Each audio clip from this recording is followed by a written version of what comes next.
안녕하세요, 여러분. 오늘도 우리 날마다 기막힌 새벽, 날개서 잠언 찾아주신 여러분 진심으로 환영하고 또 감사드립니다. 오늘은 잠언 22장 6절, 우리 지난 토요일 날 다루었던 말씀인데 제가 한 번 더 하겠다고 말씀드렸죠. 잠언 22장 6절 말씀입니다. 마땅히 행할 길을 아이에게 가르치라. 그리하면 늙어도 그것을 떠나지 아니하리라. 이거는 이제 잠언에 있어서 특히 저같이 이제 교육하는 사람들에게는 굉장히 중요한 금원 같은 말씀이지요.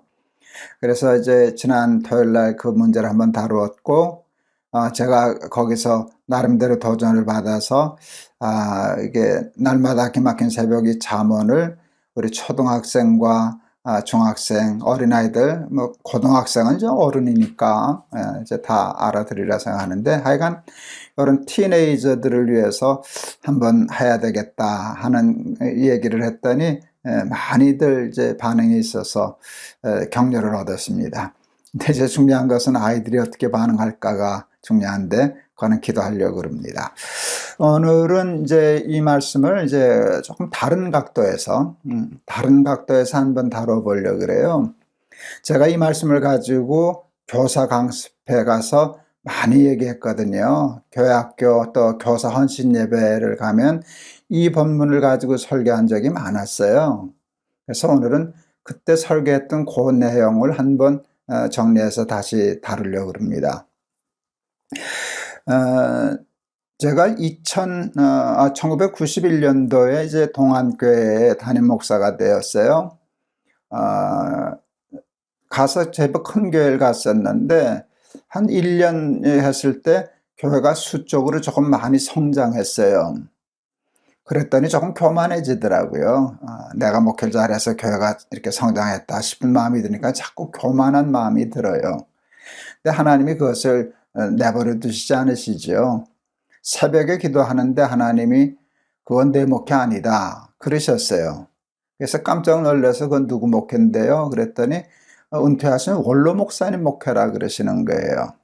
그래서 제가 억울해서 하나님 몇 명까지는 그 원로 목사님이 하신 거고 그 다음에 는 거는 제가 와서 늘었지 않습니까? 그랬더니 하나님이 네가 밭을 갈았냐 씨를 뿌렸냐, 내 선배들이 그 험한 땅에 개척하고 텁 닦고 씨 뿌리고 그러는 세월이 있어서 오늘날 이게 된 건데 그 위에다 그냥 잘한 것은 다 내 거라 그렇게 하면 어떡하냐, 이제 그런 마음을 주셔서 그때 제 평생에 굉장히 중요한 깨달음을 깨달았어요. 목회에는 두 종류의 목회가 있구나. 하나는 뿌리는 목회고 하나는 거두는 목회구나. 거두는 목회도 중요하지만 하나님이 정말 기뻐하시고 중요하게 생각하시는 것은 뿌리는 목회구나 하는 생각을 했어요. 근데 뿌리는 목회가 뭘까 할 때 뿌리는 목회를 여러 가지로 생각할 수 있는데요. 제가 기독교 교육학과를 나와서 그런지 저는 그게 금방 교육으로 연결이 되었어요. 마땅히 행할 길을 아이에게 가르치라. 그러니까 교육적인 목회를 하는 거, 그것이 뿌리는 목회라고 생각을 했어요. 여러분, 아이들을 잘 키워야 그 다음에 뭐 어른들이 되지 않겠어요? 그런데 어른들에게만 집중하다 보면 나중에 우리가 추수할 게 없어지지 않겠어요? 근데 우리는 잘못하면 뿌리는 걸 잊어버려요. 거두는 재미에 저거 하다 보면, 뿌리는 걸 소홀히 하다 보면 나중에 거둘 것이 없게 되죠. 서울에 어느 이제 큰 교회를 갔어요. 교사 헌신 예배 청빙을 받아서 이렇게 강의를 하는데 참 좋은 교회였어요. 교인도 많이 모이고 예배당도 새로 잘 건축하고 교인들이 신이 나 있더라고요. 근데 그때도 벌써 이제 교회 학교가 이렇게 점점 이제 내려가기 시작할 때였는데 주보 통계를 보니까 교회 학교는 그냥 지지부진한 상태더라고요. 숫자적으로.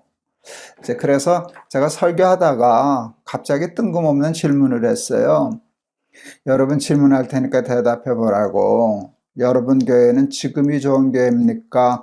5년 후가 좋은 교회입니까? 그랬더니 대답을 못 하더라고요. 제가 대답해 드리겠습니다 하고서 여러분 교회는 지금이 좋은 교회 같아 보입니다 그랬어요. 여러분 그게 칭찬이었을까요? 욕이었을까요? 그건 칭찬 아니었죠. 뭐 욕한 건 아닌데 여러분 그건 칭찬한 게 아니잖아요. 좋은 교회는 지금이 좋은 교회가 아니에요 여러분. 지금도 좋지만 5년 후가 더 좋은 교회가 좋은 교회죠.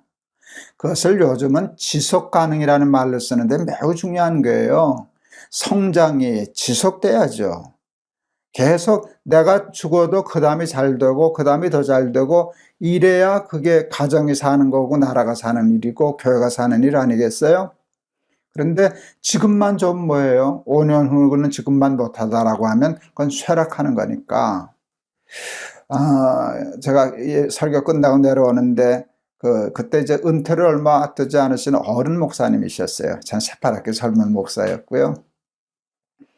이렇게 저를 기다리지 않고 뒤에서 걸어 나오시더니 제 손을 꽉 잡으셨어요. 김 목사 고맙다. 정신이 번쩍 든다. 김 목사 말이 맞아. 그 말씀 해주셨던 것 기억합니다. 제가 이제 그 동안교회에서 뿌리는 목회 생각하면서 교육에 중점을 둬야 되겠다. 아이들, 청년들 위주의 목회를 해야 되겠다라고 생각을 했어요. 그래서 나 때보다 내 후배들이 점점 더 좋아지는 교회를 해야지.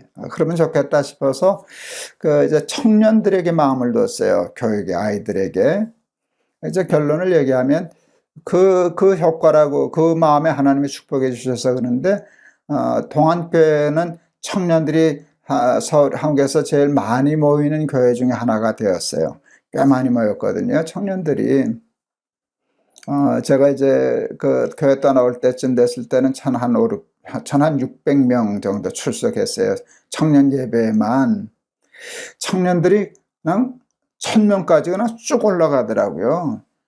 청년들이 1,000명씩 모이는 거 보면요, 밥 안 먹어도 배불러요. 근데 우리 장로님이 어느 교회 다른 장로님에게 우리 교회는 청년들이 1,000명씩이나 모인다 그랬더니 그 장로님이 말 실수를 하셨어요.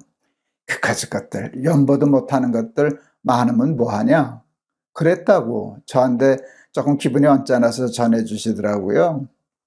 제가 더 마음이 언짢았어요. 그래서 제가 우리 장로님한테 가서 전해주시라고 내 말을. 자기 자식들 돈도 못 버는 것들 뭐하러 저거 하냐, 그냥 자식들은 뭐하러 기르냐, 내다 버려라. 네. 돈도 못 버는 자식들 내다 버려라. 제가 그래서 저 웃었습니다. 여러분 가정에서는 아이들 위주로 살잖아요. 연보 못하는 것들 많으면 뭐하냐 이래 놓으면 그거는 교회가 망하는 거거든요. 그런데 그 장로님은 부지 중에 실수하셨지만 그게 오늘 한국교회의 무의식적인 본심이거든요. 연보도 못하는 것들. 그러니까 그냥 흉내만 내는 것이지 거기다 목회에 중심을 두지를 않아요. 저희 교회 청년들이 이렇게 많이 모이니까 이제 많은 교회에서 관심을 가지고 이제 연구하러 왔어요. 배우려고 이렇게 봐서 보고 예배 드리는 것도 보고 예배 끝난 후에 청년들이 그때 우리가 한 8부까지 있었는데 부서 활동하는 것도 보고 이제 그래요. 그리고 많이들 돌아가시는데 그냥 흉내만 내려고 그러고 무슨 프로그램만 얻으려고 그러지 거기다 정말 전심을 하려고 하는 노력은 없어요. 저는 뿌리는 목회하겠다라고 생각한 후에 모든 일에 관심을 우선순위를 아이에게 두었어요. 집안에서도 마찬가지잖아요. 여러분 우리가 먹고 남은 돈으로 공부시켜요? 공부시키고 남은 돈으로 먹어요? 우리는 공부시키고 남은 돈으로 먹는 민족이에요. 공부시키고 안 남으면은요, 안 먹어요. 굶어 죽을 때까지 멀리면서도 공부가 우선순위예요. 그래서 우리나라가 이만큼 발전하고 성장한 것 아니겠습니까? 그런데 교회만 오면 우리는 먹고 남은 돈으로 공부시키려고 그래요.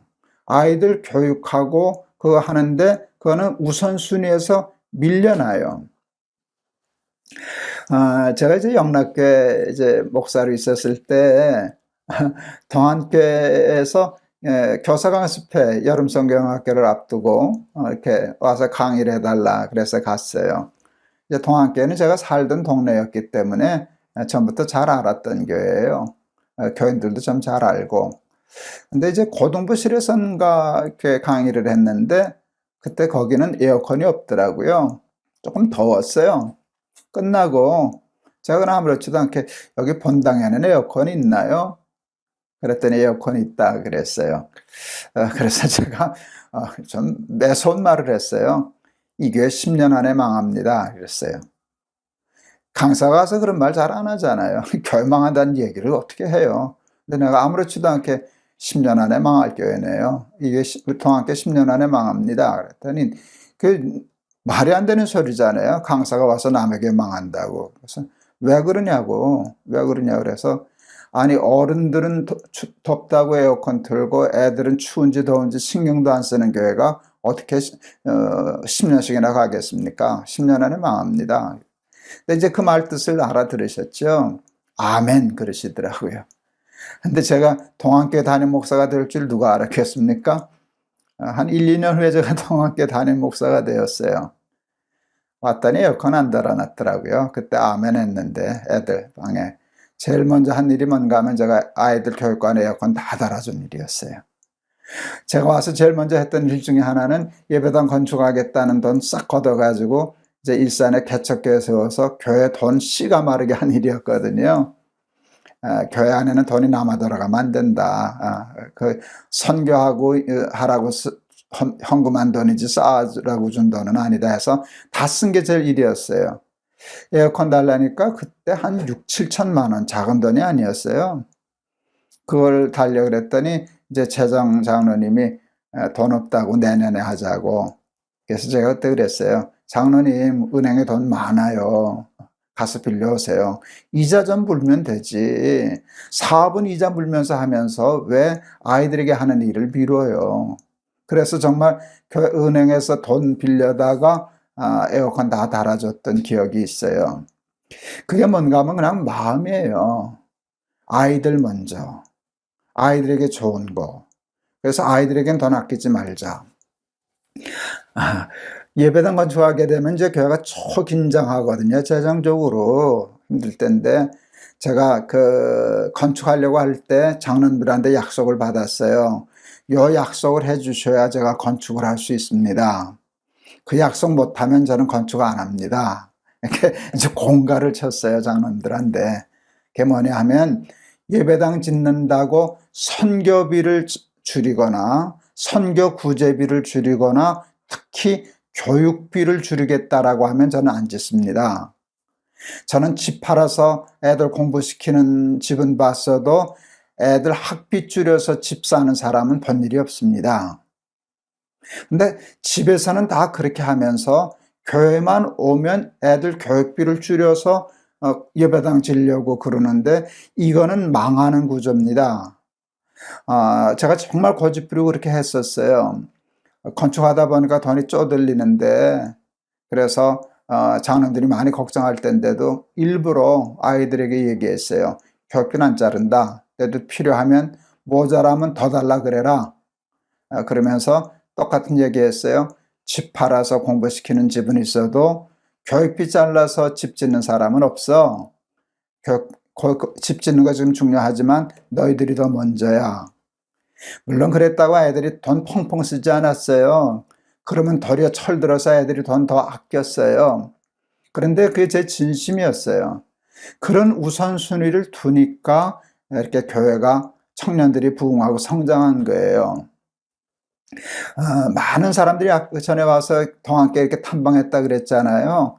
되게 프로그램 달라 그래요. 그럼 이제 프로그램을 드리는데 제가 그런 얘기를 하곤 했었어요. 프로그램 달라시니까 드리겠습니다. 그런데 목사님, 전도사님, 장로님, 제가 해보니까요. 프로그램 때문에 되는 게 아니라 되니까 프로그램이 돌아갑니다. 뼈 있는 말이었어요. 요령 배워서 프로그램 돌려서 되는 게 아니에요. 거기 아이들에게 마음이 가 있어야 돼요. 그리고 정말 우리 교회의 앞날이 너희들에게 달려있다라고 하는 그 마음을 가져야 돼요. 그리고 집에서 내 자녀 교육하듯이 그런 마음으로 교회를 해야 희망이 있는 거예요.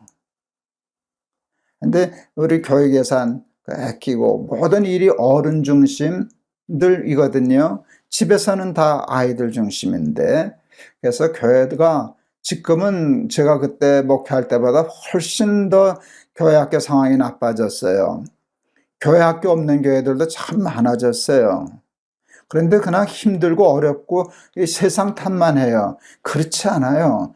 지금도 정말 교회가 우선순위를 아이들에게 두고 예산 배정도 그렇게 하고 여러분 전력 투구하면 아직도 교육은 어렵지 않아요.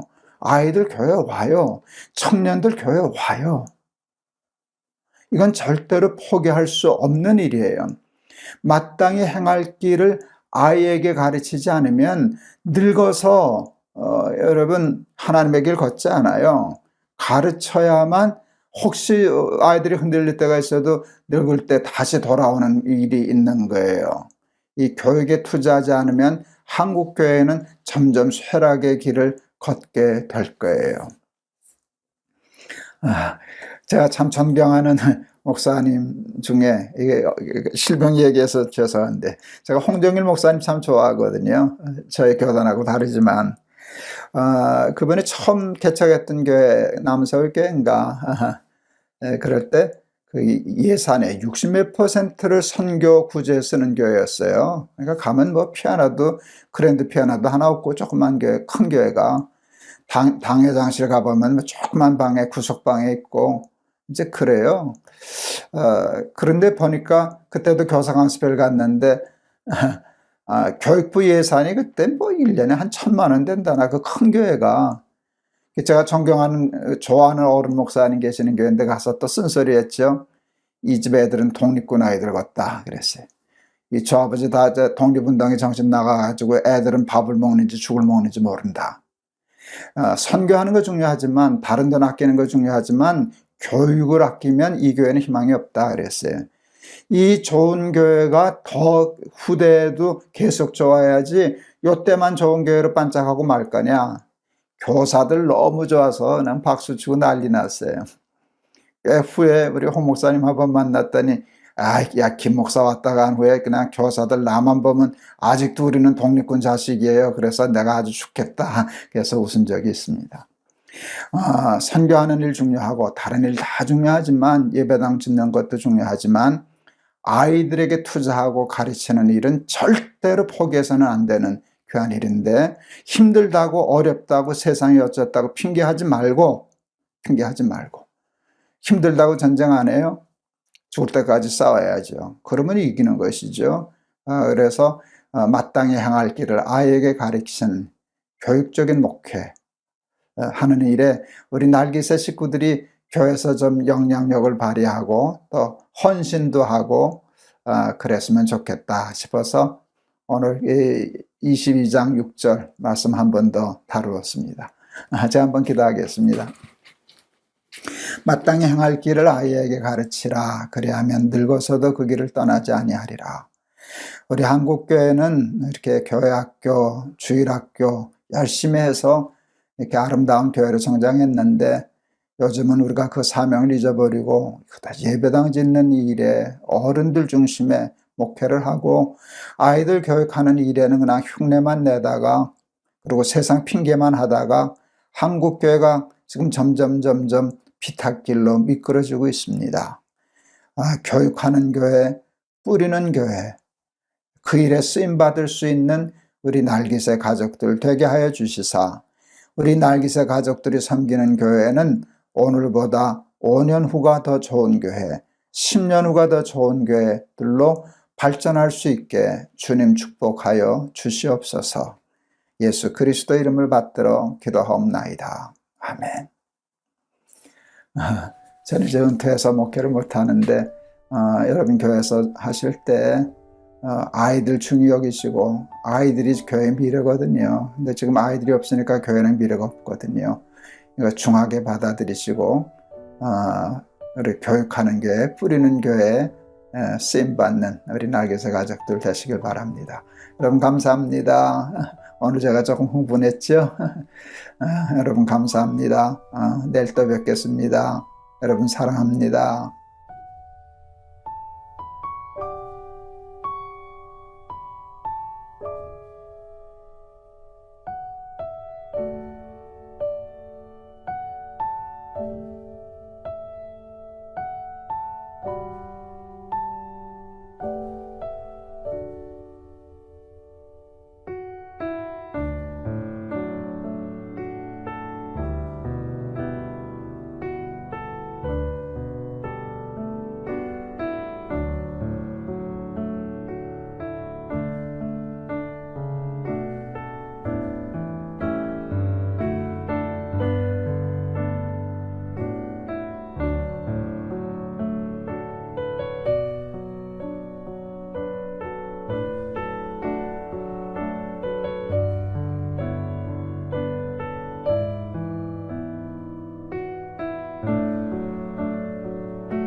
여러분 안녕하세요. 오늘도 우리 날마다 기막힌 새벽 계속하겠습니다. 오늘은 1월 8일 토요일이 되겠네요.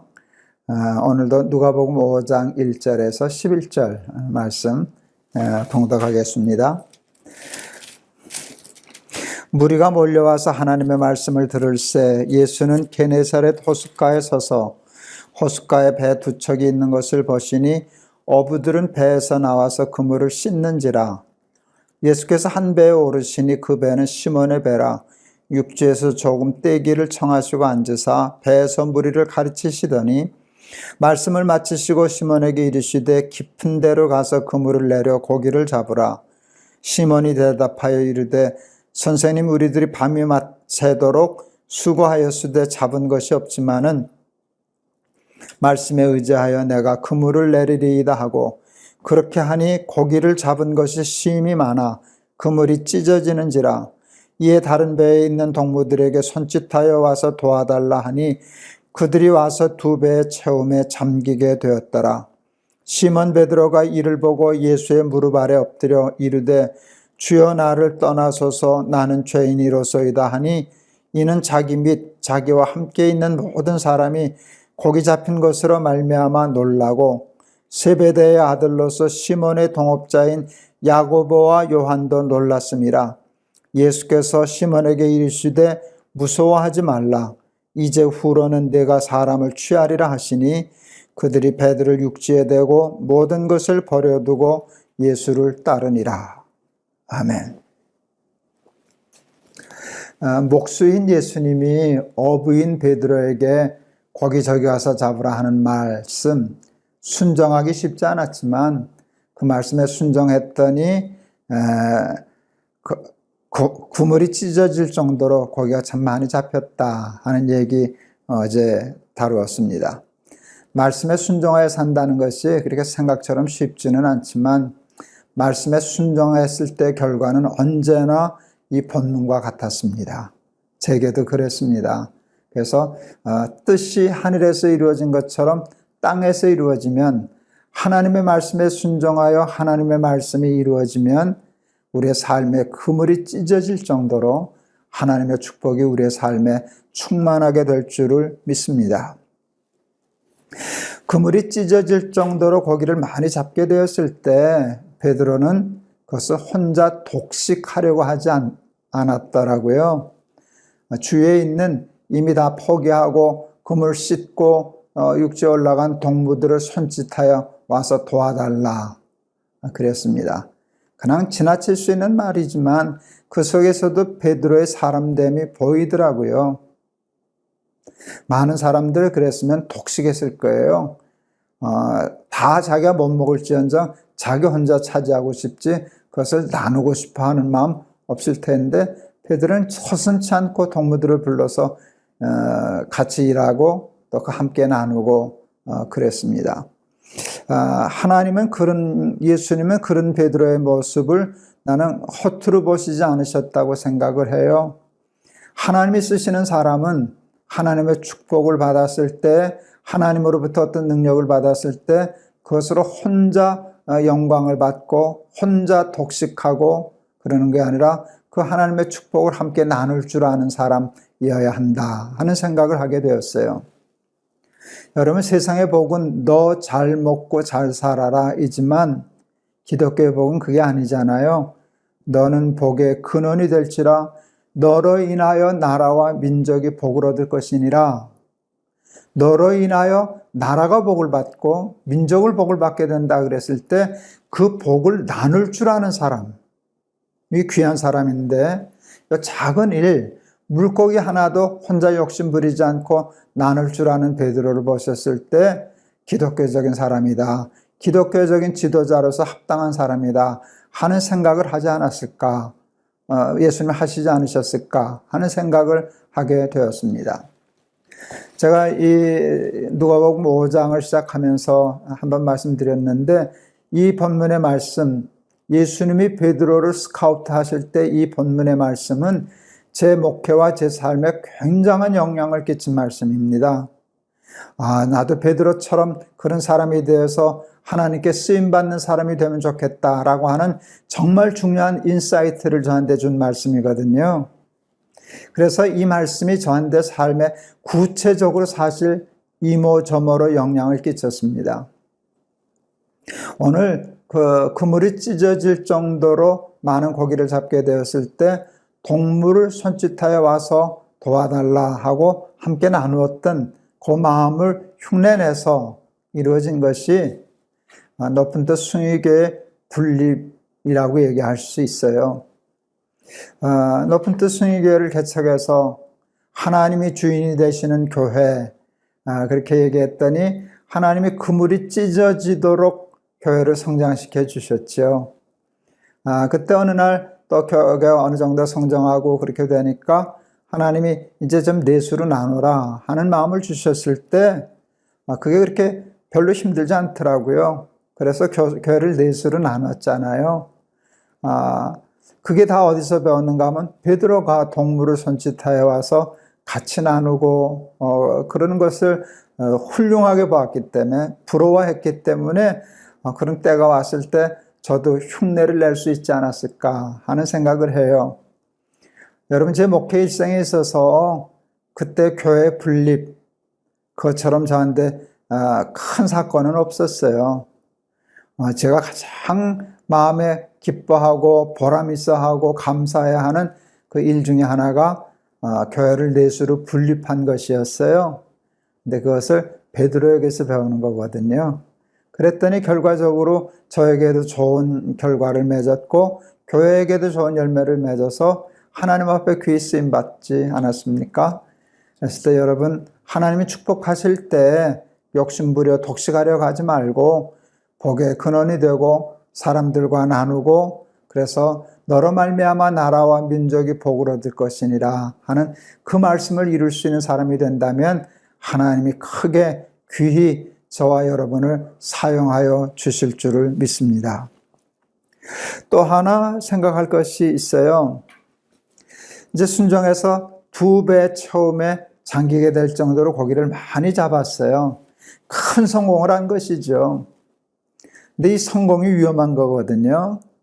순종하면 성공하는데 그 성공할 때 사탄이 반드시 시험하거든요. 그래서 성공 속에 패망의 인자가 있다라고 하는 얘기를 제가 날기사하면서 자주 하는데요. 여러분, 고기 많이 잡았을 때가 위험한 때입니다. 그때 교만해지기 쉬워요. 우쭐해지기 쉬워요. 그 하나님의 영광 가르치기 쉬워요. 그래서 높아지고 군림하고 왕이 되고 하나님이 되고 이런 시험에 빠지는 사람들이 얼마나 많은지 몰라요. 베드로는 하나님의 말씀에 순종하여 큰 성공을 이루었어요. 말하자면, 그런데 그 큰 성공을 이루었을 때 그의 입에서 나온 말이 도무지 엉뚱해요. 주여 나를 떠나소서 나는 죄인으로서이다. 무슨 잘못했을 때, 그래서 하나님이 책망하셨을 때 그때 부인하지 않고 인정하고 예, 제가 죄인입니다, 이렇게 얘기한다면 말이 맞아요. 근데 지금은 그 상황이 아니잖아요. 예수님이 꾸짖으신 적도 없고 베드로의 무슨 죄를 책망하신 적도 없고 특별히 그 순간 베드로가 뭐 죄 지은 일도 없잖아요. 그냥 말씀에 의지하여 내가 그물을 내리리이다 해서 큰 축복, 성공, 승리를 얻은 순간이잖아요. 그 순간에 왜 내가 죄인이라는 고백을 하게 되나? 저는 이게 참 엉뚱하게 보였어요. 네, 제가 내린 결론은요, 베드로는 참 영적으로 민감한 사람이구나 하는 것을 깨달았어요. 깊은 데로 가서 그물을 내려 고기를 잡으라라고 할 때 베드로의 대답은 선생이여 내가 밤이 맞도록 수고를 하였으되 해서 예수님을 선생, 랍비라고 불러요. 그런데 여기 그물이 찢어지도록 두 배가 잠길 만큼 되었을 때 예수님을 부르는 호칭이 달라져요. 주여, 주로 바뀌어요. 로드, 로드. 로드는요, 주는요, 이스라엘 사람들이 하나님에게만 쓰는 호칭이에요. 그러니까 예수님을 선생에서 하나님으로 인식하는 거예요. 난 단순한 사건인데 말씀에 순종하여 금을 던져서 고기 많이 잡은 그 사건 속에서 랍비에서 주로 호칭이 바뀌고 하나님을 인식하니까 자기는 죄인이라고, 나는 하나님 감당 못합니다, 나는 죄인입니다. 그러니 예수님이 베드로를 쓰실 수밖에 없으셨겠구나 하는 생각을 하게 돼요. 목회에도 큰 성공을 한 목회자들이 많지요. 이때가 참 위험해요. 그때 끝까지 목회에 큰 성공을 하고 또 교회를 부흥시키고 성장시키고 했을 때에도 늘 나는 죄인입니다, 나는 하나님의 종입니다 하고 자기를 부인하고 하나님께만 영광 돌린다는 일이 말은 쉬운데 실제로 쉽지 않잖아요. 많은 사람들이 사탄에게 쏘가요. 그때 선악과를 따먹어요. 성공했을 때 그 성공의 자리를 하나님께 내어드리지 않고 자기가 깔고 앉아요. 그리고 그것을 자식에게까지 물려주려고 하지 않아요? 여러분, 그러니까 위험한 일이에요. 근데 베드로는요, 성공했을 때, 큰 축복을 받았을 때 자기를 죄인으로 인식했어요. 그건 참 위대한 일이에요. 참 위대한 일이에요. 그런 사람을 하나님은 크게 귀히 쓰시는 줄을 믿습니다. 제가 너무 좋아해서 나기세 때 꽤 여러 번 반복해서 읽었던 시, 김남저 선생님의 시인의 선물이라는 시. 내야 흙이 온데 밀랍이듯 불 켜시고 한평생 돌이 온 걸 옥외문양 그으시니 난생 처음 이런 조화를 보겠네. 여러분, 하나님이 자기를 밀랍처럼 세상의 빛으로 삼으셨어요. 근데 그때 이 김남조 선생은 나는 빛이 아닌데, 밀랍이 아닌데, 나는 흙인데, 하나님이 밀랍처럼 쓰시는데 자기를 흙으로 인식한다는 게 그게 귀한 거예요. 그게 신앙의 정수예요. 또 옥외문양 그으시니, 귀한 옥처럼 나를 사용하실 때 그때 사람들은 쏘가요. 자기가 본시 옥인 줄 알아요. 그런데 김남조 선생님은 그 시에서 얘기하자면 나는 돌인데요, 성공했는데도 자기를 돌로 인식하고 자기를 흙으로 인식하고 자기를 죄인으로 인식하는 일은 이거 쉬운 일이 아니에요. 그런 사람을 하나님은 크게 귀히 쓰시는 줄을 믿습니다. 하나님의 말씀에 순종하면 복받아요. 복 받았을 때, 성공했을 때 위험해요. 그것은 자기를 착각하는 것이에요. 자기가 대단한 사람인 것처럼, 자기가 훌륭한 사람인 것처럼, 능력 있는 사람인 것처럼, 그리고 그 영광의 자리를 탐하여 선악과 따먹는 어리석음을 범하기가 쉬운데, 베드로는요 하나님의 축복의 자리에서 자기가 죄인임을 고백해요. 그것은 놀라운 영적인 능력이라고 생각합니다. 사랑하는 우리 날개새 가족 여러분, 하나님의 말씀하에 순종하여 복받게 되었을 때, 승리하게 되었을 때에도 나 자신을 흙으로 인식하고, 막 굴러다니는 아무 값어치 없는 돌인 것으로 인식하고, 더 나아가 죄인인 줄을 고백할 수 있는 사람이 될 때 하나님이 안심하시고 쓰실 수 있는 귀한 하나님의 백성들이 다 되는 줄을 믿습니다. 그렇게 쓰임받는 저와 여러분 될 수 있기를 주의 이름으로 축원합니다. 자, 한번 기도하겠습니다. 성공했을 때, 하나님의 복을 받았을 때 또 사탄의 함정이 있습니다. 베드로는 하나님의 말씀에 순종하여 큰 승리, 큰 기적 같은 성공을 맛보게 되었습니다. 그때 그의 입에서 튀어나온 말이 엉뚱합니다.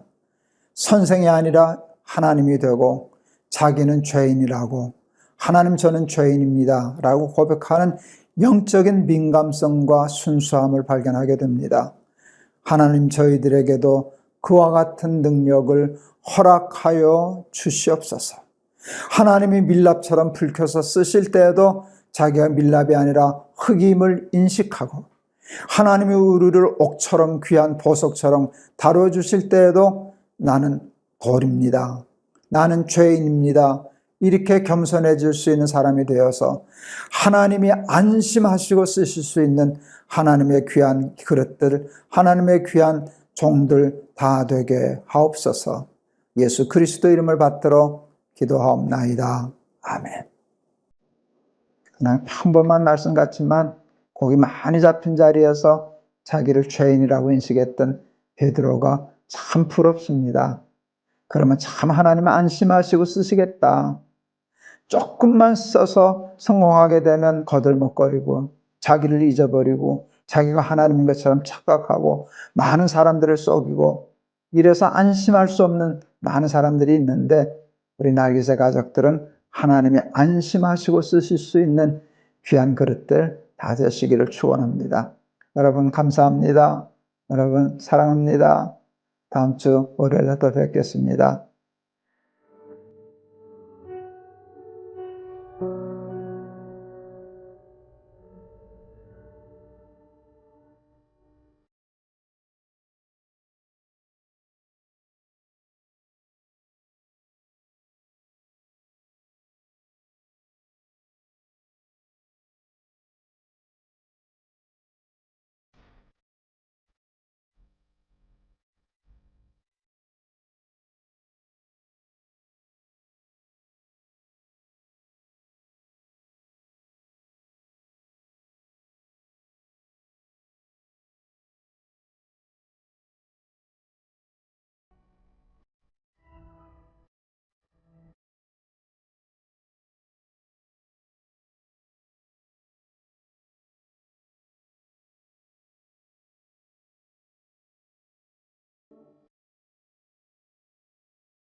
안녕하세요. 김동호 목사입니다. 오늘도 우리 날마다 막힌 새벽 허락하신 하나님께 감사를 드립니다.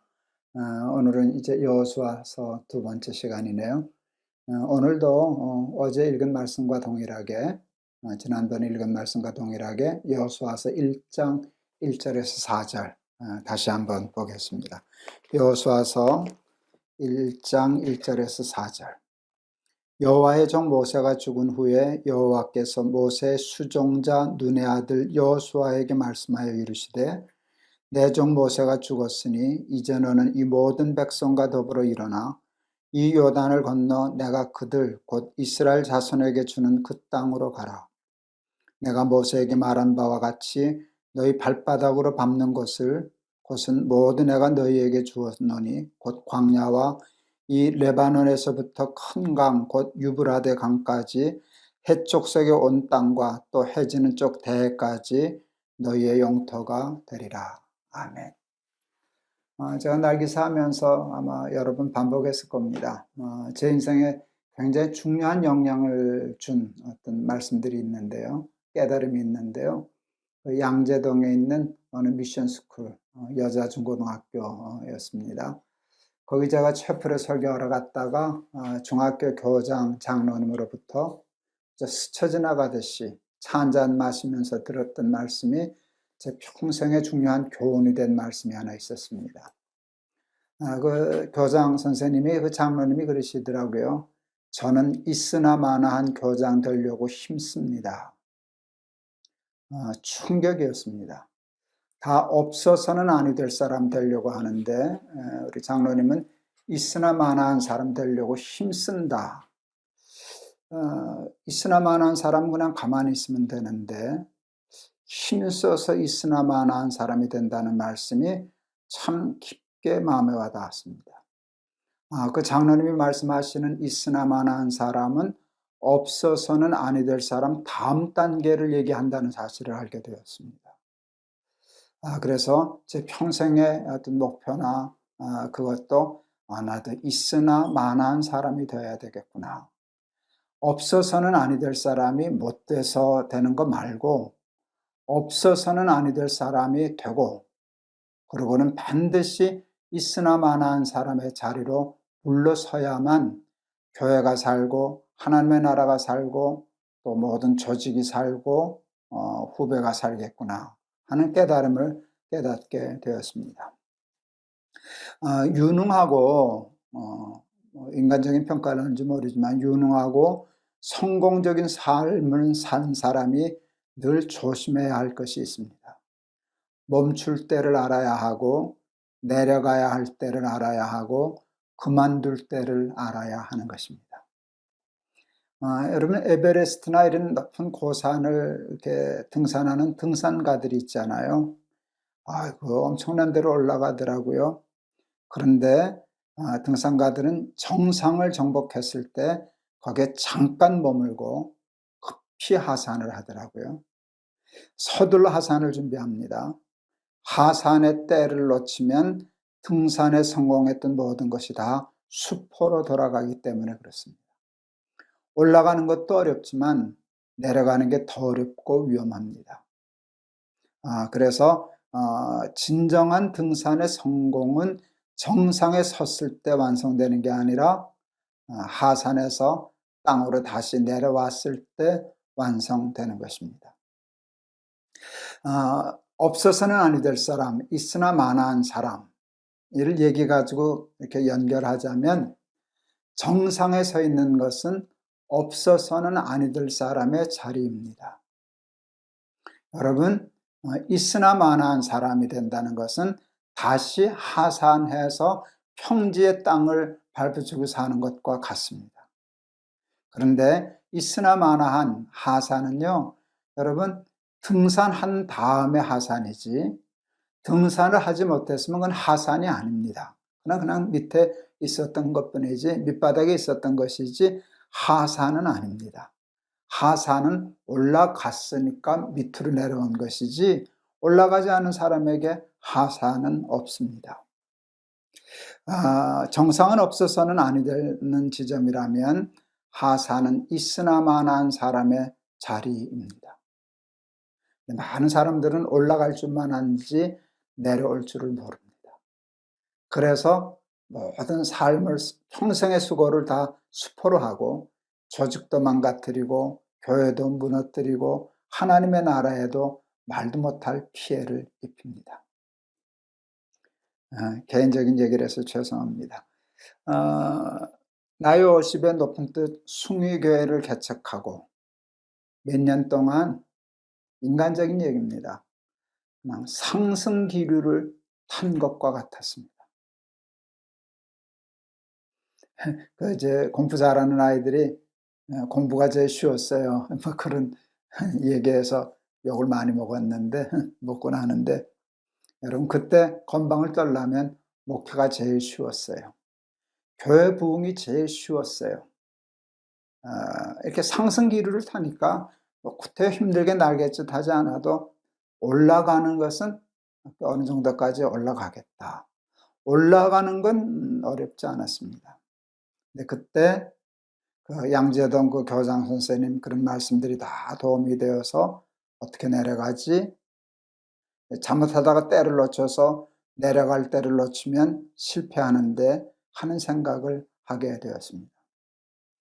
여러분, 비행기를 타고 이렇게 여행을 하면 국내선은 한 15분 전쯤에 하강을 준비하겠습니다 하는 어나운스먼트가 나옵니다. 국제선은 한 30분, 45분 전쯤부터 고도에 따라 좀 달라지지만 고도가 높으면 한 45분 전쯤에 벌써 어나운스먼트가 나오죠. 하강을 준비하겠습니다. 그래서 서서히 내려옵니다. 갑자기 내려오면 겁을 먹으니까 내려오는 줄 모르게 서서히 내려와서 45분 후에 소프트 랜딩을 합니다. 그러니까 하강 준비를 얼마나 오래 해서 조금씩 내려와서 무사히 안착하는 것이죠. 그 착륙의 때를 놓치면 김포에 다 와가지고 하강하겠습니다. 그건 하강이 아니라 추락이죠. 인천공항에 다 와서 아직도 뭐 만 피트, 2만 피트 막 그렇게 돼 있을 때 하강하겠습니다. 그러면 그건 뭐 즉사죠. 추락이죠. 이렇게 점점 내려와야 된다는 것을 알게 되었어요. 그래서 그때 이런 생각을 했어요. 더 올라가지 말자. 너무 올라가는 것만 생각하다 내려올 때를 놓치면 죽는다. 내가 죽는 것도 문제지만 그러면 교회도 어지러워진다.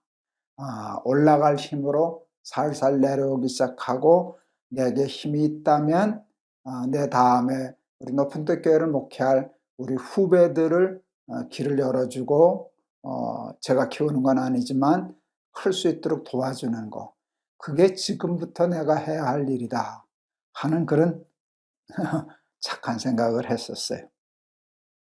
올라갈 힘을 내게 쓰지 말고 바톤 타치할 후배들을 위해서 쓰는 것이 좋겠다 하는 생각을 했습니다. 그걸 제일 잘하신 분이 계십니다. 저를 키워주신 목사님. 목사님은 저를 키워주셨어요. 작심하고 키우셨죠. 그래서 하나하나 목회를 코칭도 해주셨지만 길도 열어주시고 많은 사람 앞에 내세우기도 하시고 주일 설교, 저녁 설교를 저한테 늘 맡기곤 하셨는데 이제 30 갓 돼서 목사 된 사람이 설교를 하면 뭘 하겠습니까? 근데 늘 예배 들으시고 광고하러 나오셔서는 그러셨어요. 저 김 목사 설교 저렇게 잘하면 난 어떡합니까? 난 몇 년 더 해야 되는데. 그래서 교인들이 웃곤 하셨습니다. 저를 이렇게 칭찬하고 키워주시느라고. 날기사하면서도 얘기했던 기억이 있습니다마는 어느 목사님 사모님이 저한테 얘기하셨어요. 목사님이 어느 기독교 잡지에 김 목사 얘기했어. 뭐라고 했는지 알아? 제가 아직 못 봤는데요. 제 얘기를 하시면서 저를 보는 눈빛이, 마음이 디모데를 바라보는 바울의 심정이다. 그렇게 말씀하셨다고. 그리고 끝에다 이렇게 썼다 그러시더라고요. 저도 나중에 봤는데 그는 흥하여야 하겠고 나는 쇠하여야 하리라. 그 바람에 제가 많이 컸죠. 네. 그는 흥하여야 하겠고 나는 쇠하여야 하리라. 저는 이 여호수아서를 읽을 때 지난 시간에는 모세의 죽음 얘기를 했는데요. 모세의 가장 잘한 점이 뭔지 아세요? 40년 동안 이스라엘 백성을 잘 끌고 온 것도 훌륭한데요. 가장 모세의 훌륭한 점은 여호수아를 준비했다는 거예요. 그 뒤에 여호수아가 있었다는 것이. 만일 여호수아와 같은 그 후배 지도자가 준비되지 않았다면 모세의 모든 사역은 실패입니다. 자기 혼자만 컸지 없어서는 안 될 사람 됐지, 자기가 없어도 되려면 여호수아가 있어야 있으나 마나한 사람이 되는 거 아닙니까? 근데 모세에게는 여호수아가 있었습니다. 그를 위해서 느보산에 올라가서 자기는 죽을 줄도 알고 비킬 줄도 알고, 그래서 여호수아가 대를 이어 지도자가 될 수 있었습니다. 그랬기 때문에 모세는 있으나 마나한 사람이 될 수 있었습니다. 진짜로 훌륭한, 없어서는 안 될 지도자보다 더 훌륭한 지도자가 될 수 있었던 겁니다. 여호수아 없이 저 혼자 잘난 사람, 잘난 거 아닙니다. 성공한 거 아닙니다. 조직을 망가뜨리는 사람입니다. 조직을 살리는 사람이 아니라 조직을 이용해서 자기만 커지는 사람입니다. 여러분, 그런 사람들이 목회자 중에도 있고요, 세상에도 있고요, 교회 안에도 있고요, 다 많습니다. 우리 사랑하는 날마다 기막힌 새벽, 우리 성경을 공부하는 저와 여러분들은 모세 같은 사람이 되었으면 좋겠습니다. 어느 순간에는 자기가 더 이상 크려고 하는 것을 포기하고 다음 때를 생각하고 후배를 생각하고 사람을 키우고 여호수아가 지도자 노릇을 할 수 있도록 자리를 비켜주고, 그리고 숨고 죽을 수 있는 모세 같은 훌륭한 리더십을 가진 사람들이 우리 날기새를 통해서 많이 배출될 수 있기를 주의 이름으로 축원합니다. 우리 오늘 찬송은 제가 148장 누구든지 나를 따라오려거든, 이게 148장이 아니네. 149장입니다. 예. 주 달려 죽은 십자가. 주 달려 죽은 십자가 할 텐데, 누구든지 나를 따라오려거든 자기를 부인하고 자기 십자가를 지고 나를 쫓을 것이니라. 여러분, 느보산이 십자가 아닙니까? 그게 자기 부인 아닙니까? 주 달려 죽은 십자가를 생각하고 우리도 우리의 십자가를 생각하면서 모세처럼 느보산에도 가고, 또 자기 자리를 비켜서 여호수아가 앞서다 대여 나갈 수 있도록 길도 열어주고 하는 그런 리더십들을 배울 수 있는 저와 여러분 되었으면 좋겠습니다. 주 달려 죽은 십자가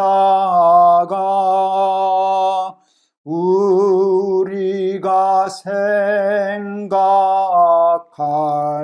때에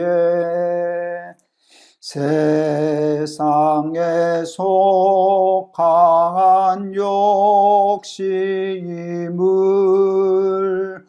헛된 줄 알고 버리네. 죽으신 구주 밖에는 자랑을 말게 하소서. 보혈의 공로 힘입어 교만한 마음을 버리네. 못 박힌 손발 보니 큰 자비 나타내셨네.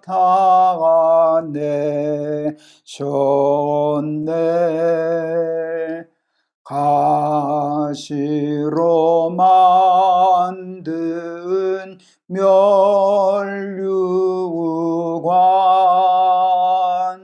우리를 위해 쓰셨네. 온 세상 만물 가져도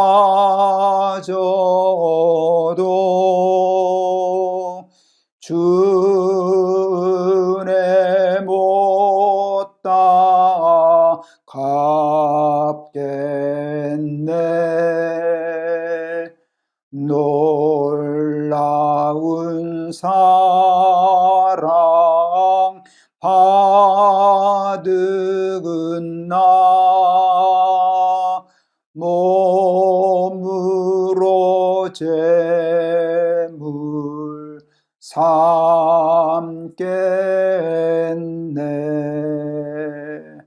아멘. 기도하시겠습니다. 모세는 훌륭한 지도자였습니다. 그런데 그의 죽음은 우리의 상식에서 크게 벗어납니다.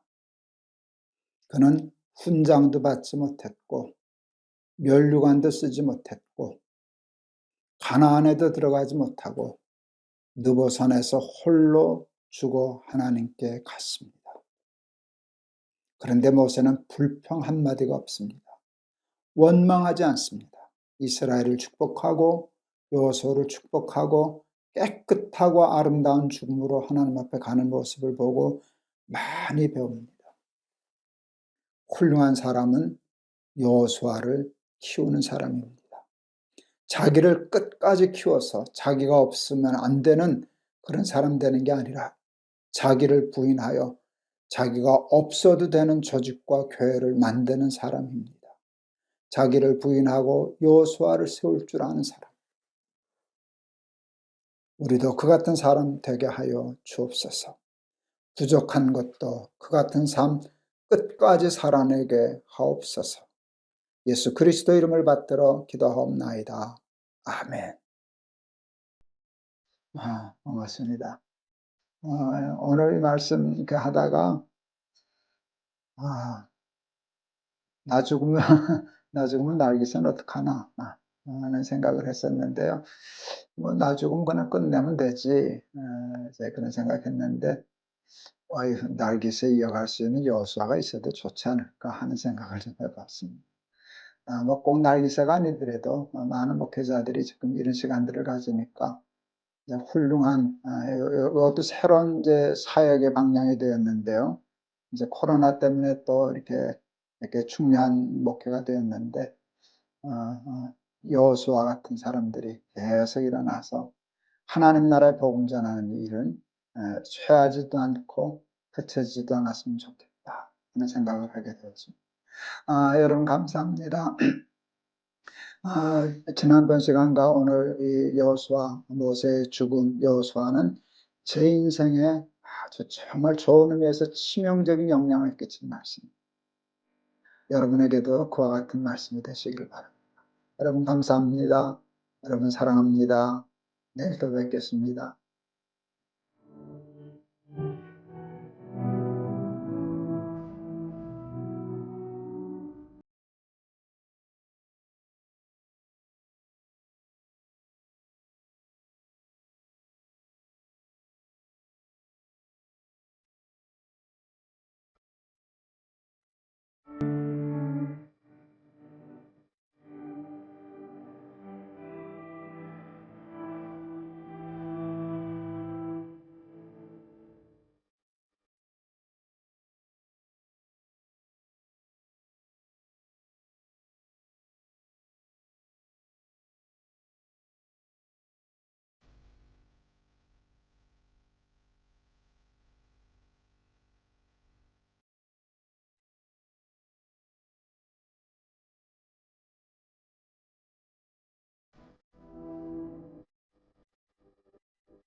안녕하세요. 김동입니다. 오늘도 우리 날마다 기막힌 새벽 나오신 여러분을 진심으로 환영합니다. 하나님께서 기뻐하시고 또 귀한 말씀으로 우리에게 교훈해 주시고 은혜를 주실 줄을 믿습니다. 오늘도 우리 사랑에 대해서 우리 같이 생각해 보려고 그러는데 본문은 늘 같습니다. 고린도전서 13장 4절에서 7절. 사랑은 오래 참고 사랑은 온유하며 시기하지 아니하며 사랑은 자랑하지 아니하며 교만하지 아니하며 무례히 행하지 아니하며 자기의 유익을 구하지 아니하며 성내지 아니하며 악한 것을 생각하지 아니하며 불의를 기뻐하지 아니하며 진리와 함께 기뻐하고 모든 것을 참으며 모든 것을 믿으며 모든 것을 바라며 모든 것을 견디느니라. 아멘. 오늘은 사랑 공부 네 번째 시간입니다. 교만하지 않음. 사랑은 교만하지 않는 것이랍니다. 제가 너무 자주 했던 얘기인데 제가 반복동어니까 여러분 이해하시리라 생각합니다. 2005년 1월 제가 독일에 이제 코스타 집회가 있어서 이제 인천공항에 비행기 타러 나갔는데 그때 그 공군 장교로 있던 계룡대에서 신혼살림 하던 큰아들이 전화가 왔습니다. 아버지 축하드립니다. 뭐 좋은 일 있냐? 네, 올해 할아버지가 되시겠습니다. 예. 그냥 공중부양이 되더라고요. 그냥 이렇게 마음이 붕 뜨더라고요. 독일 집회를 다녀왔더니 우리 아들 며느리가 산부인과에서 첫 초음파 사진 찍은 그 사진을 들고 계룡대에서 애비 보여준다고 아버지 좋아할 테니까 와서 보여줬습니다. 그때는 아들인지 딸인지도 모를 때죠. 우리 며느리 뱃속에 초음파 이게 벌거지처럼 이렇게 꼬부라진 거 조그마한 거 하나 있더라고요. 키도 쟀는데 그게 2.8cm였어요. 얼굴을 합니까? 뭐 키를 합니까? 그러는데 보고 또 보고 보고 또 보고 그렇게 신기하더라고요. 제가 그 다음날 우리 교회 이제 홈페이지 거기다가 글을 썼어요. 우주보다 더 크고 귀한 2.8cm. 그 2.8cm가 나에게는 우주보다 크더라고요. 그리고 우주보다 귀하더라고요. 여러분 그게 사랑이지 않습니까? 그냥 우주보다 더 큰 것이 내 삶에 확 들어왔어요. 세상의 그 어떤 것으로도 채울 수 없는 만족함이 내 마음에 들어왔어요. 그게 사랑이죠. 사랑은요 2.8cm밖에 안 되지만 얼굴도 아무것도 보이지 않는 벌거지처럼 보이는 것이지만 그것을 귀히 여기는 마음이에요. 귀히 여기는. 참 조그마한 뭐 벌거지 같은데 그렇게 생각하는 게 아니에요. 그건 사랑이 아니에요. 사랑은 자기를 크게 생각하는 것이 아니라 사랑하는 대상을 크게 생각하는 것이. 그게 사랑이잖아요. 예. 교만은 자신을 귀히 여기는 것이고요. 사랑은 상대를 귀히 여기고 크게 여기는 것이에요. 민희였는데요. 민희는 저한테 우주보다 컸어요. 저보다 컸어요. 우리 어제도 사랑은 자랑하지 아니하며 자랑하는 게 또 교만인데요. 같은 뜻인데 저는 민희를 자랑하지 저를 자랑하고 싶지 않아요. 저만 그래요. 할아버지들 다 그래가지고 모이기만 하면 다 손주 자랑하잖아요. 그래서 뭐 10,000원 내고 해라, 뭐 10,000원 받고 하지 마라, 뭐 이런 농담들이 생기는데 여러분 사랑은 자기를 자랑하지 않아요. 자기를 높이지 않아요. 사랑하는 상대를 높이고 자랑하고 그러는 거예요. 깔보지 않는 것이. 예. 그런 사랑을 받은 우리 민희가 우주보다 더 크다라고 하는 사랑을 받은 민희가 굉장히 건강하게 컸어요. 굉장히 건강하게 컸어요. 2돌 되기 전에 지혜비 따라서 미국을 갔는데 3돌쯤 지났을 때 그림을 그렸어요. 아파트를 그림을 잘 그리는데 우리 아이가 그 아파트를 그리고 거기다 17이라고 썼어요. 17이라고 쓰고 동그라미를 이렇게 쳤어요. 우리 며느리가 저 엄마가 이게 뭐냐 물었을 때 우리 미니가 이렇게 얘기했어요. 이곳은 소녀가 사랑을 받는 곳이야. 3살짜리가. 예, 그런 사랑을 우리 미니가 받고 자랐어요. 왜요? 우리한테는 미니가 크거든요. 우리보다 크거든요. 그래서 늘 너는 귀해, 너는 커, 이런 교훈을 묵시적으로 충만히 받고 자랐거든요. 그래서 아이가 어떻게 됐나? 굉장히 건강해졌어요. 아주 자존감이 높아졌어요. 여러분, 세상을 살다 보면 아이 때부터 힘들잖아요. 미국에서 초등학교 다니면서 왕따 당했었거든요. 처음에는 우리 둘째 아이가 그 밑에 세이가 왕따 당하는 사건이 있어서 학교에 가서 이제 다 학부형들 모여서 선생님이랑 잘 수습하고 돌아오는 길에 우리 며느리가 큰아이에게 물었어요. 너는 이런 일 학교에서 안 당했니? 그러니까 우리 민이가 나도 그런 일 당했다고 저 엄마한테 얘기했어요. 엄마가 놀라서 근데 왜 엄마한테 얘기 안 했니? 그때 우리 민이가 이렇게 대답했어요. 다 잊어버렸어.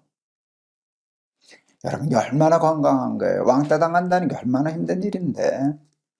여러분, 우리 민이가 초등학교 4학년 때 한국에 다시 나왔거든요.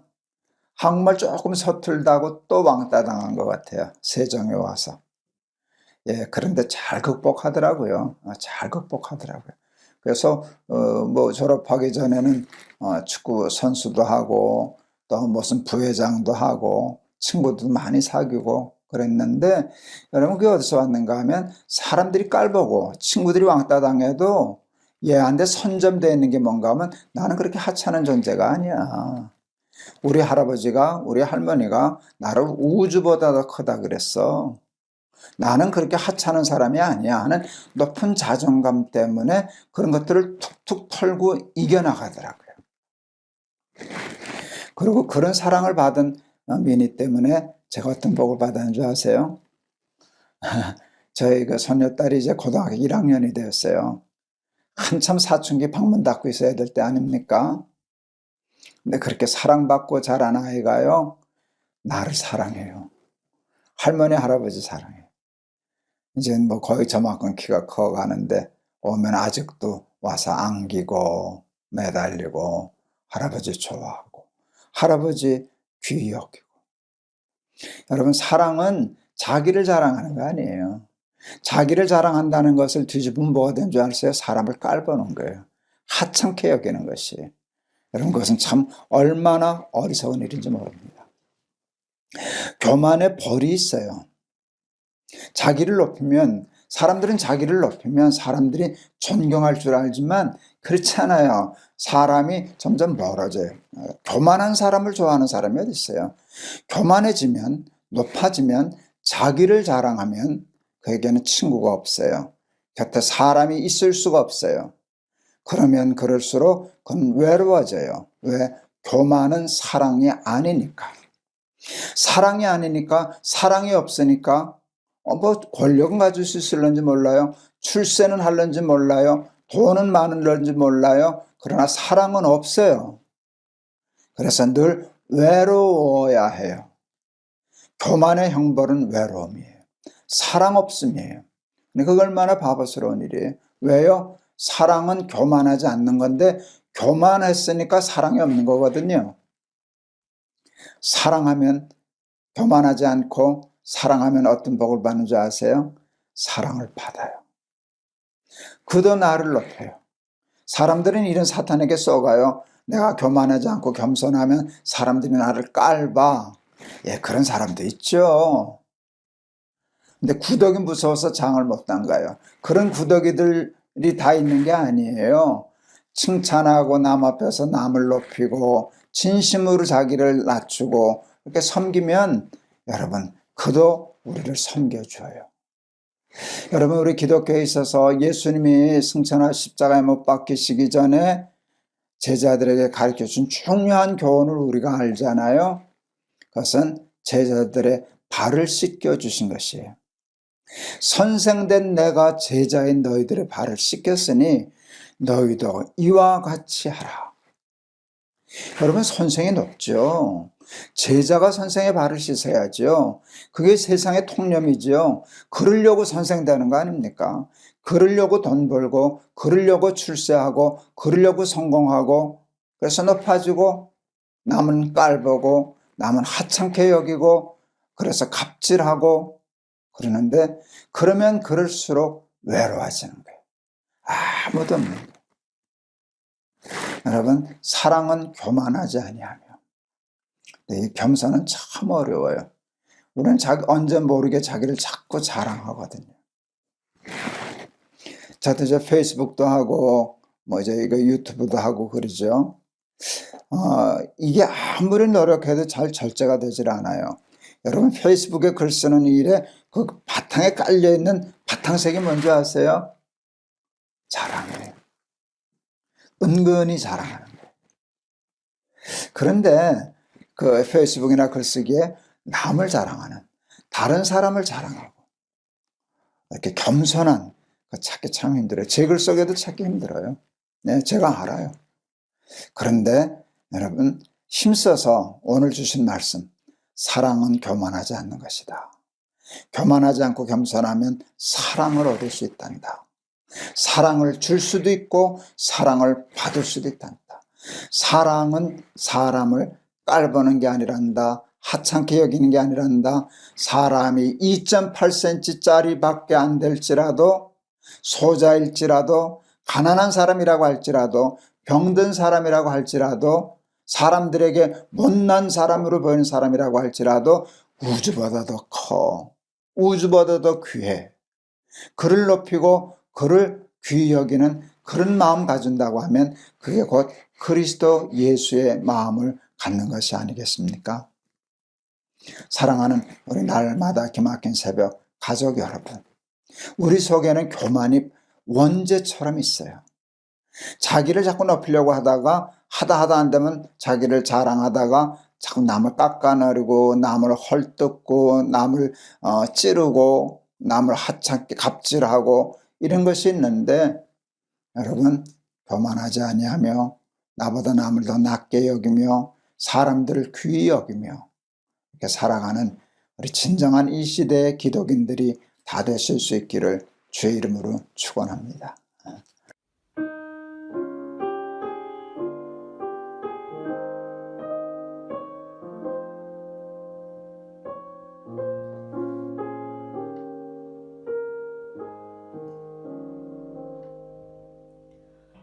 내 맘이 낙심되며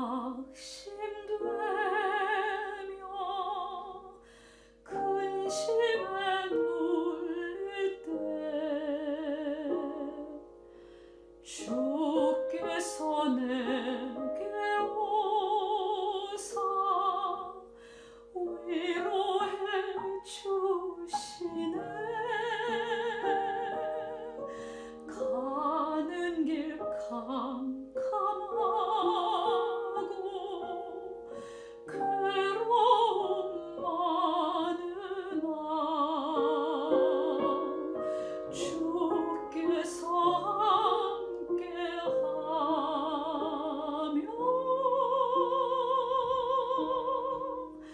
내 짐을 지시네.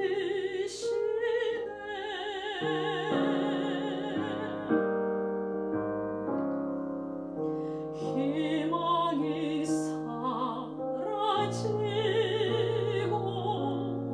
친구 날 버릴 때 주 내게 속삭이며 새 희망 주시네.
괴로운 세상 나 지날 때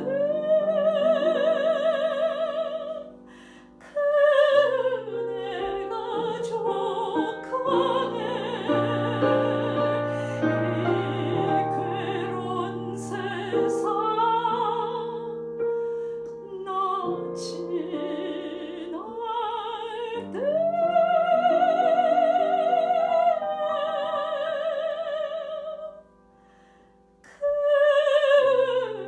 그네가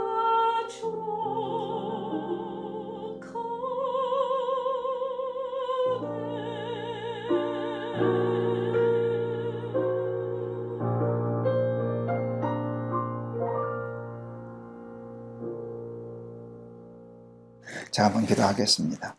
하나님 아버지, 오늘도 말씀 주셔서 감사합니다. 사랑은 교만하지 않는 것입니다.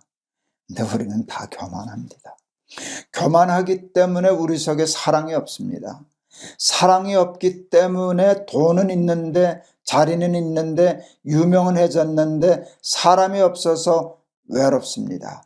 고독합니다. 그래서 행복하지 못합니다. 사랑은 자기를 높이는 것이 아니라 사랑하는 사람을 높이는 것입니다. 자기를 크게 생각하는 것이 아니라 사랑하는 대상을 크게 여기는 것입니다. 사랑하면 2.8cm도 우주보다 더 커집니다. 하나님, 이 은사를 우리들에게 허락하여 주시옵소서. 그리하여 서로를 자기보다 남을 낮게 여기며 섬기며 발을 씻으며 천국을 만들어 살아가는 우리들이 다 될 수 있도록 하나님 축복하여 주시옵소서. 예수 그리스도 이름을 받들어 기도하옵나이다. 아멘. 감사합니다. 오늘도 하나님 우리에게 귀한 말씀 주셨습니다. 사랑은 교만하지 않는 거다. 자기를 크게 생각하지 않는 거다. 사랑은 자기를 크게 생각하는 게 아니라 나 아닌 다른 사람을 더 크게 높이는 것이고 섬기는 것이다. 이게 다 아는데 삶을 실천하기 참 어렵습니다. 우리 공부하고 훈련하고 기도해서 교만하지 않고 겸손하고 사람들의 발을 씻겨주고 섬기고 살아가는 예수님의 제자들 다 되시기를 바랍니다. 저도 노력하겠습니다. 감사합니다. 여러분 사랑합니다. 내일 또 뵙겠습니다.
안녕하세요. 김동호 목사입니다. 오늘도 우리 날개새 잠언 찾아 나오신 여러분 환영합니다. 오늘은 잠언 15장 28절, 오늘도 한 절 말씀 읽겠습니다. 의인의 마음은 대답할 말을 깊이 생각하여도 악인의 입은 악을 쏟느니라. 의인의 마음은 대답할 말을 깊이 생각하여도 악인의 입은 악을 쏟느니라. 아멘. 우리 15장 1절, 우리 지나간 말씀인데 오늘 말씀하고도 또 연관이 돼서 그 말씀도 읽어드리렵니다. 잠언 15장 1절. 유순한 대답은 분노를 쉬게 하여도 과격한 말은 노를 격동하느니라. 아멘. 늘 바르게만 산 것은 아니지만 그래도 제 마음에 바르게 살려고 하는 마음은 늘 있었어요. 조금이지만 노력도 했지요. 그러다 보니까 남보다 조금 바르게 살다 보니까 문제가 생기더라고요. 전 바르지 못한 걸 보면 견디지를 못하는 거예요. 그걸 그냥 봐주지를 못하는 거예요. 분노하고 화내고 정죄하고 판단하고 이러는 오류를 참 많이 범했어요. 바르게 살려고 하는 사람에게 뭐가 많은가 하면 분노가 많아요.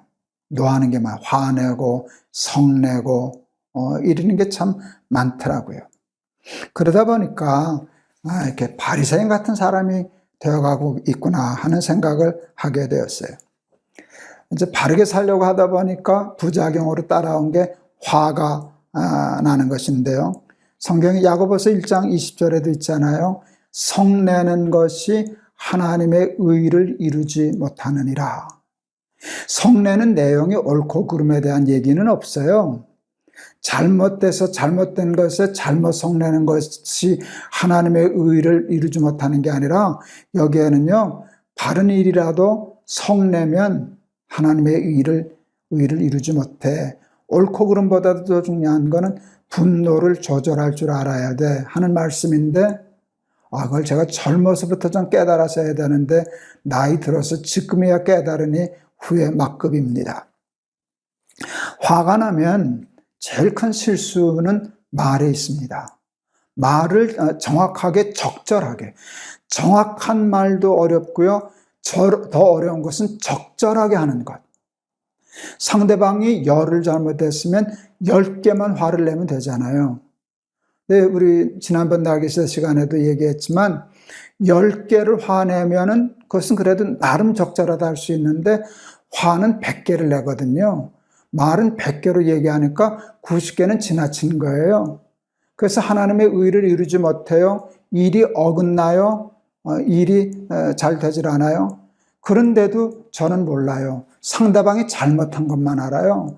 네가 잘못했으니까 그런 거 아니야. 그 사람은 10개 잘못했어요. 근데 저는 90개 잘못했어요. 뭐 90개 잘못했을까요? 10개만 화내야 되는데 90개 화를 냈으니까 그 90개 화는 잘못된 거잖아요. 그 화내는 것 때문에 유순하게 대답했으면, 차근차근 상대방 노엽지 않게 잘 말했으면 그 사람의 잘못도 고치고 문제도 해결했을 텐데, 유순하게 대답하지 못하고 공격적으로 말하고 무례하게 말하고 비인격적으로 말하고 상대방 자존심 건드려서 말하고, 그러다 보니까 하나님의 의를 이루지 못하게 되었어요. 이제 목회할 때 강해를 하다 보면 이제 흥분할 때가 있더라고요. 화가 이렇게 탁 치밀어올 때가 있어요. 화를 참지 못하고 말을 하면 말이 빨라지고 많아지고 과격해져요. 그렇게 되면 아까 말씀드린 것처럼 새로운 문제가 발생해서 본래 논의했던 문제는 해결 못하고 더 다른 문제가 생겨서 일이 점점 더 커져요. 그래서 참 끝나고 나면 후회 막급이에요. 조금 참았으면 되는 걸 왜 내가 말을 그렇게 했을까? 아무리 옳은 말이라도 말을 그렇게 해서 상대방 기분 나쁘게 했을까? 상대방을 분노케 했을까? 오늘 여기 15장 1절, 유순한 대답은 분노를 쉬게 하여도, 내가 옳은 말은 했지만 유순하게 하지 못함으로 상대방의 분노를 자극했잖아요. 그것 때문에 일이 망쳐졌잖아요. 그것 때문에 교회에 해가 되었잖아요. 제가 그래서요, 이렇게 욱하고 나오는 말을 자제하려고 정말 입에 파수꾼을 세우듯이 제가 이렇게 화가 나면 입을 닫았어요. 그리고 얼른 그것을 글로 쓰기 시작했어요. 제가 우리 나기세도 몇 번 얘기했는데요. 이렇게 말하는 것은 감정에 실려요. 그래서 참 절제가 어려워요. 말은 감성이에요. 근데 글은 이성이에요. 글을 쓰면은요, 굉장히 차분해져요. 정리가 돼요. 그래서 이게 당회하다가도 화가 나고, 그렇게 되면 딱 입을 멈추고, 잠깐이라도 그냥 이렇게 글을 써요. 이렇게 정리를 해요. 1, 2, 3, 4. 이렇게 요점을 정리해요. 제가 이제 페이스북이나 글을 쓸 때 번호를 매기잖아요. 그게 이제 그때 습관이라고 얘기할 수 있습니다. 그렇게 하면서 그뿐만 아니라, 말의 실수를 자꾸 하니까 당회 들어가기 전에 제가 기도하면서 당회를 준비했어요. 시험 공부하는 아이가 예상 문제를 풀듯이, 그날 당회에 정해진 안건은 있으니까 이 안건이 나오면 누가 무슨 말을 할까? 예상되는 걸 다 풀어봐요. 또 장로님들의 성격이나 그 모든 사고방식을 아니까 이 얘기 나오면 이분은 이런 식으로 얘기할지 몰라. 이분은 이렇게 얘기할는지 몰라. 어느 장로님은 이렇게 반대할는지도 몰라. 그런 게 나오면 그때 내가 어떻게 대답해야지? 상대방이 혹시 나를 더 화나게 할 수도 있는데 그때는 어떻게 해야지? 하는 것들을 미리 기도하면서 공부하는 거예요. 예습하는 것이죠. 재밌는 거는요, 그러고 가면은요, 재밌어요. 예상 문제 중에서 문제가 나오는 거예요. 그렇게 하면 대답할 말을 미리 깊이 생각했었기 때문에 전처럼 함부로 말을 과격하게 하거나 대응을 잘못해서 상대방의 분을 격발시키거나 그래서 일을 망치는 일이 줄어들더라고요.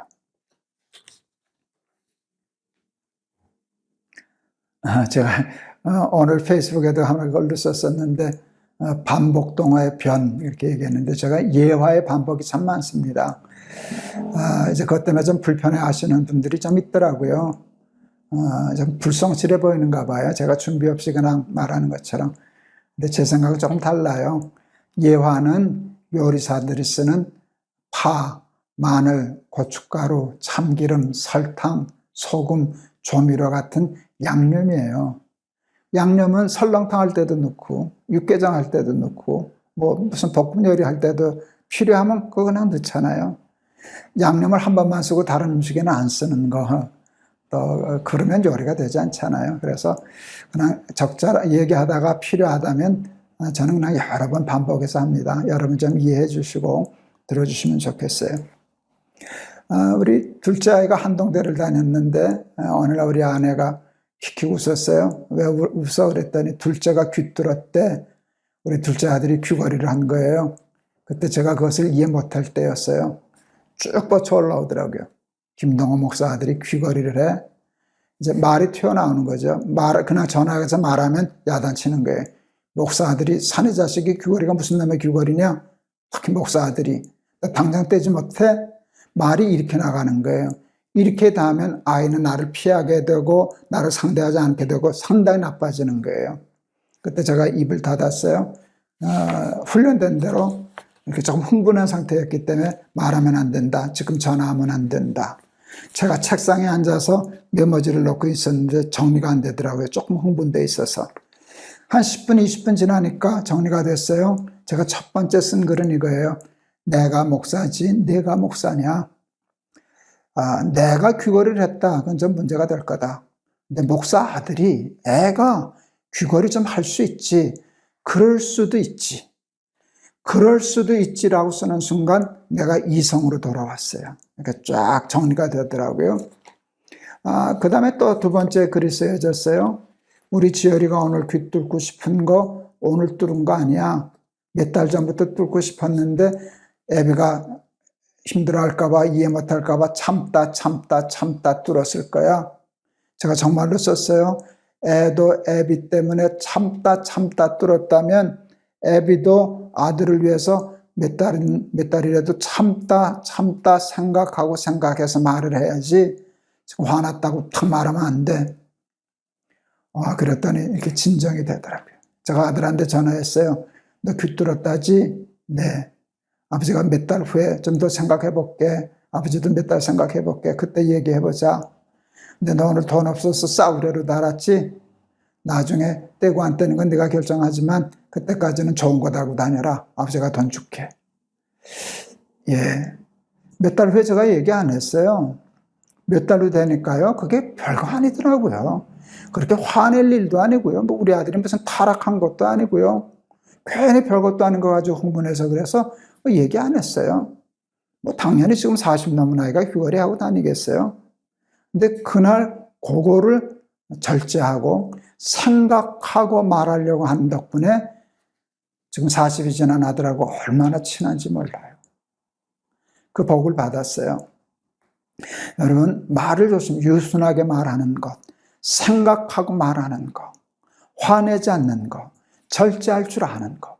여러분, 이게 얼마나 중요한지 몰라요. 왜냐하면 옳은 말인데 지나쳐서, 옳은 말인데 함부로 해서 상대방의 분노를 일으켜서 새로운 문제, 상대방이 10개 잘못했는데 나는 90개를 잘못하는, 그러고서도 내가 잘못한 것을 모르는 그런 우를 범하는데, 우리 사랑하는 날깃의 가족 여러분, 오늘 말씀 마음에 새기고 하나님께 기도하세요. 하나님, 이 지혜를 주세요. 이 복을 주세요.